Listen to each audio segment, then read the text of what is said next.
దేవుడికి మహిమ కలుగును గాక. నా పేరు జ్యోతి. నేను అడ్వకేట్ గా వరంగల్ డిస్ట్రిక్ట్ కోర్టులో ప్రాక్టీస్ చేస్తున్నాను. దేవుడు నన్ను షకీనా గ్లోరీ ఏఓజీ టీంలో 2009 లో నేను షకీనా చేశాను. 15 రోజులు దేవునికి మహిమకరంగా ఆయన నన్ను వాడుకోవడానికి ఆది కాండం నుంచి ప్రకటన వరకు బైబిల్లో ఉన్న సత్యాలని మర్మాలని దేవుడు నాకు తెలియజేశాడు. దేవుడు అందులో మేము నేర్చుకున్న దాన్ని బట్టి దేవుడు నన్ను అభిషేకించాడు. 15 రోజులైన తర్వాత అనైంటింగ్ లో దేవుడు నన్ను 9 వరముల చేత దేవుడు నన్ను అభిషేకించాడు. ఒక రగులుతున్న మంటగా దేవుడు నన్ను అభిషేకించాడు.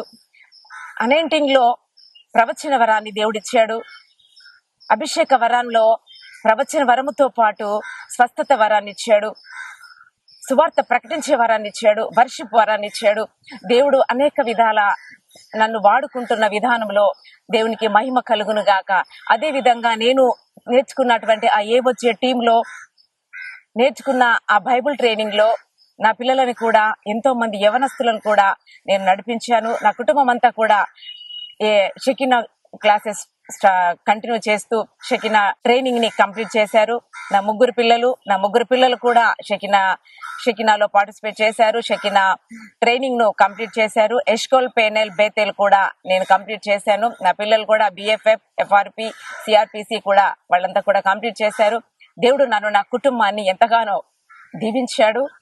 ప్రస్తుతం నా పెద్ద కొడుకు అరవింద్ కుమార్ యూరప్ లో తను జాబ్ చేస్తూ ఉన్నతమైన స్థితిలో దేవుడు ఉంటూ బిడ్డను బలంగా దేవుడు వాడుకుంటున్నాడు. అదే విధంగా చిన్న కుమారుడు కూడా ట్రైనింగ్లని పూర్తి చేసిన ఆత్మీయ జీవితంలో బిడ్డ పరిచర్యలో ముందుకు వెళ్ళటానికి సిద్ధంగా ఉన్నాడు. కుమార్తె కుటుంబాన్ని కూడా దేవుడు దీవించాడు. నా హస్బెండ్ విజయ్ కుమార్ తను కూడా షకీనా బిఎఫ్ఎఫ్ కంప్లీట్ చేసుకొని దేవుని నామంలో బిడ్డ ఇంకా కూడా బలంగా వాడబడుతున్నాడు. దేవుని నామానికి మహిమ కలుగును గాక. నా కుటుంబంలో దేవుడు ఎన్నో మేలులు చేశాడు. దేవుడు చేసిన మేలులను బట్టి నిజంగా దేవుడికి కృతజ్ఞతాస్తుతులు చెల్లిస్తున్నాను.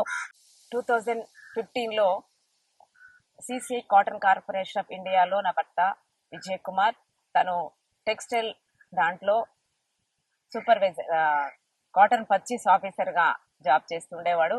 15 లో తను సస్పెండ్ అయ్యారు. ఆ సస్పెండ్ అయిన తర్వాత కూడా మేము నిరసించలేదు. దేవునికి స్తోత్రం అని చెప్పి ధైర్యంగా నిలబడ్డాము. అప్పటి నుంచి చెన్నై హైకోర్టులో కేసు వేయడం జరిగింది. ఆ కేసు 24 లో మంచి జడ్జిమెంట్ దేవుడు మాకు ఇచ్చాడు. దేవుని నామానికి స్తోత్రం. ఇప్పటి వరకు సెంట్రల్ గవర్నమెంట్ టెక్స్టైల్ దాంట్లో సెకండ్ కేసుగా ఇది నామోదు చేయబడింది. తిరిగి నా భర్తను రీఇన్స్టెంట్ చేశారు.